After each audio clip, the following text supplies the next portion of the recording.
de Noël. Oh, Père Noël, nos lutins, vous présentez si compte, mais les lutins sont parfois transformés. Voilà.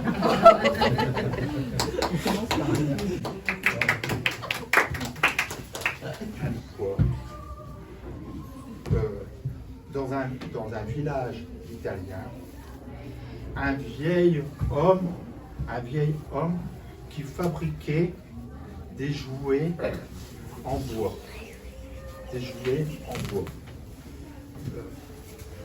Son dernier jouet était un pantin de bois. Avait un long nez, des grands yeux bleus, un chapeau avec une plume rouge. Le vieil homme fatigué dort et une fée bleue rentre dans sa maison et jette un sort au pantin de bois. Il se transforme,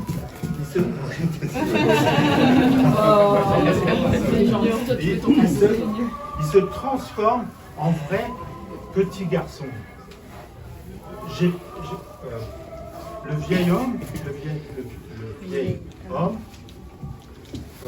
ouvre les yeux et voit, il aime déjà son petit garçon. Il avait tellement rêvé avoir un petit garçon.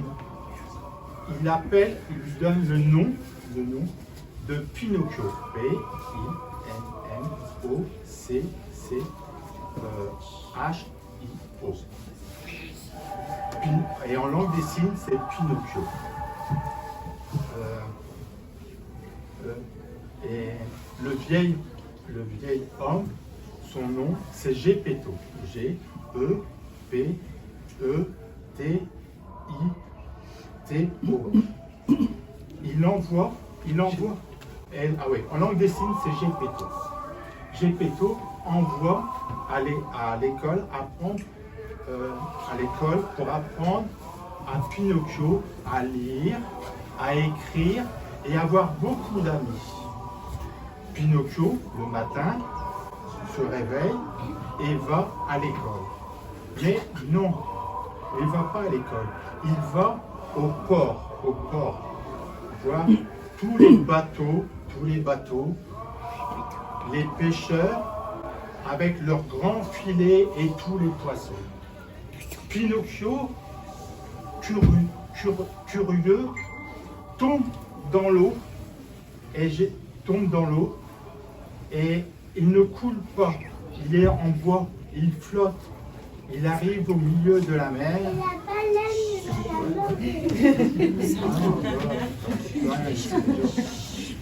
Il arrive au milieu de l'eau et un gros poisson, une grosse baleine avale Pinocchio. Et Pinocchio est au milieu de son ventre. Geppetto, voilà. Et il est où, Pinocchio? Il devrait rentrer de l'école. Geppetto va à l'école. Non, nous ne l'avons pas vu. Pinocchio, aujourd'hui, il n'était pas là. Il va au port, voir tous les bateaux. Un homme, un pêcheur, lui dit, bah oui, j'ai vu un pantin flotter au milieu de la mer. Monte dans le bateau et va chercher le pantin. Va au milieu de la mer, mais la grosse baleine avale le bateau et Geppetto. Tous les deux, hop, ils arrivent dans le ventre de la baleine. Geppetto et Pinocchio se retrouvent. Ils sont heureux, ils sont contents, ils s'embrassent. Mais ils ont froid, ils sont tout mouillés. Ils sont pleins d'eau, ils sont tout mouillés. Geppetto allume un feu pour se réchauffer. Mais la baleine, ça fait tellement de fumée que la baleine, et Geppetto et Pinocchio se retrouvent sur le sable et rentrent vite à la maison pour dormir et se réchauffer. Pinocchio tous les jours, tous les jours, tous les jours, tous les jours. Pinocchio, tous les jours, il va à l'école pour apprendre. Maintenant, il sait lire, il sait écrire. Il sait écrire. Et il y a beaucoup, beaucoup d'amis. Il revient dans sa maison avec son papa Geppetto. Et le soir, quand il dort, la fée bleue rentre dans la maison et transforme Pinocchio en vrai garçon, en chair et en os. Geppetto, il est fier de son garçon.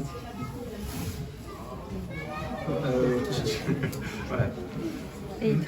Pinocchio et Geppetto travaillent ensemble pour fabriquer des jouets pour le Père Noël. Mais chut, c'est un secret. Un prince qui vivait dans un château.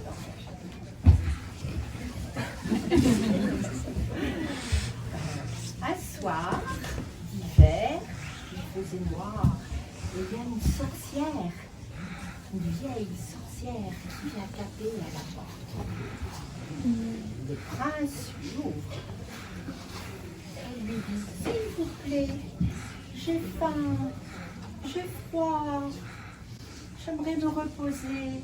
Est-ce que je peux entrer chez vous? Et le prince lui dit: non, non, et la chassa. La vieille sorcière, en colère, jeta un sort.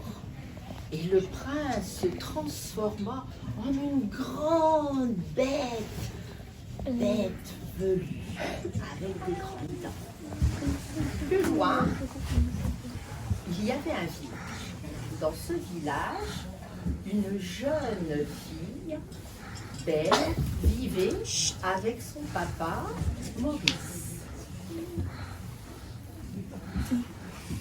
Son papa était inventeur de machines pour couper le bois. Il voulait montrer son invention au village voisin. Du coup, il prit son cheval, il monta, hop, hop, hop, et il alla au village voisin. À son retour, il doit passer dans une forêt. Mais il fait noir. Mais il dit: mais où le chemin? Où? Ah, je vois, il y a un château là-bas. Je vais aller là-bas. Il prend son cheval, il arrive au château, il tape. Là, des serviteurs lui disent d'entrer. Et là, ils ont fait une table. Il peut manger, il peut s'asseoir. Il se met bien dans le fauteuil. Mais la bête, en descendant l'escalier, le voit. Oh, elle est en colère. Qu'est-ce qu'il fait dans mon fauteuil? Et elle le prend et elle le jette au cachot. Le cheval, qui était toujours dehors, lui, il avait peur. Il est vite reparti vers le village où il y avait Belle. Et là, Belle, en le voyant, elle dit: mais enfin, où est papa? Où?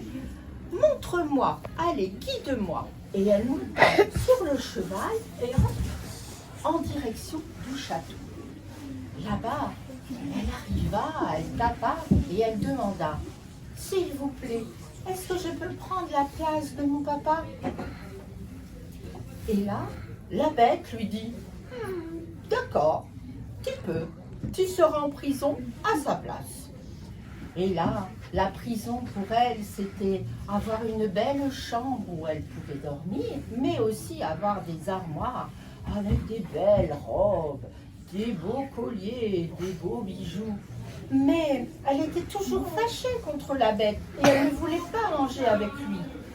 Mais petit à petit, les liens se sont noués, ils devinrent amis et ils se promenaient dans les forêts, ils rigolaient, ils discutaient. Mais son papa, il manquait.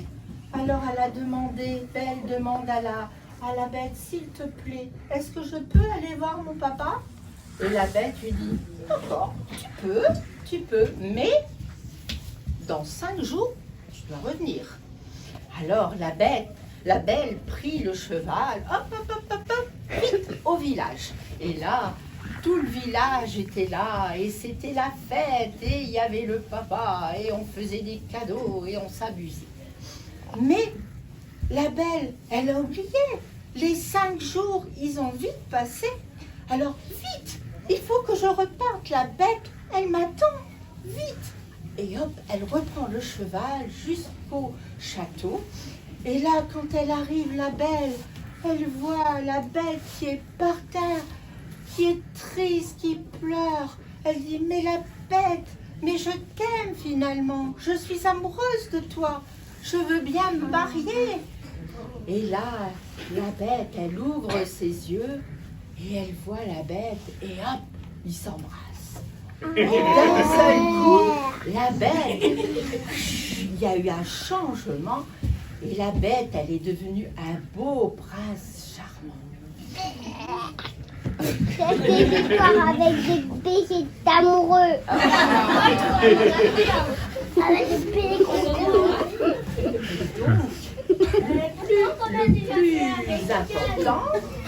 Le plus important, c'est d'aimer quelqu'un pour sa beauté intérieure et non extérieure. Et là, pour le mariage, tout le village voisin s'est réuni. Ils sont tous venus au château et ils ont fait une grande fête et se sont bien amusés. Encore une histoire. Les mots, d'abord la belle. Ouais. Et le plus gai, la fête.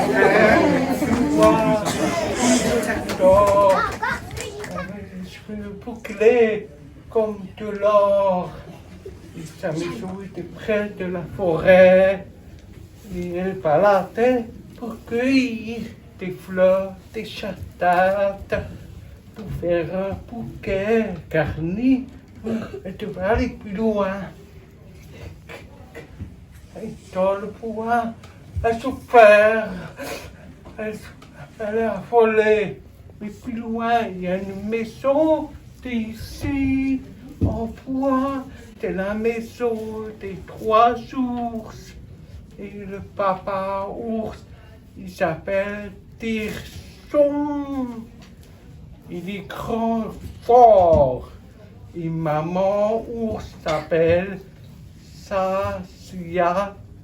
Elle est rose douce. Il y a un 3e, c'est le bébé ours. Et ils font la fouane au chaud. Ils mettent dans les 3 bols. Il est trop chaud, ils partent se promener dans la forêt. Et pour que tard, elle voit à la fenêtre, il n'y a personne. Elle ouvre la porte. Elle voit le fauteuil du papa ours. Elle s'assure.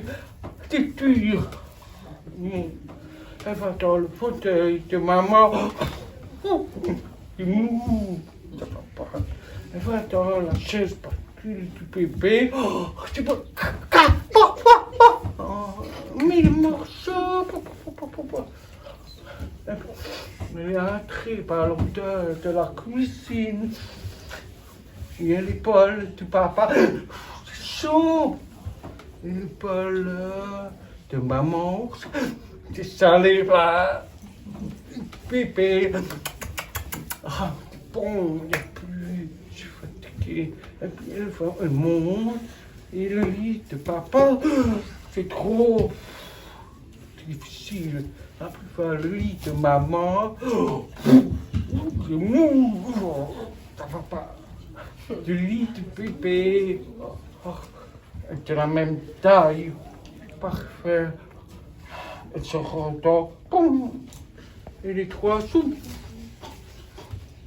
Il rentre à la maison et qui est entré, papa en colère. Et on fauteuil, qui est assis. Et maman, tu, oh là là là, et le pipi voilà, c'est quoi? Il pleure. Après, à la cuisine, je passe de papa qui a mangé, qui a goûté. Maman, on est là, qui a goûté. Et le pépé, il n'y a plus rien. Après, il monte dans la chambre. Il voit une fille endormie.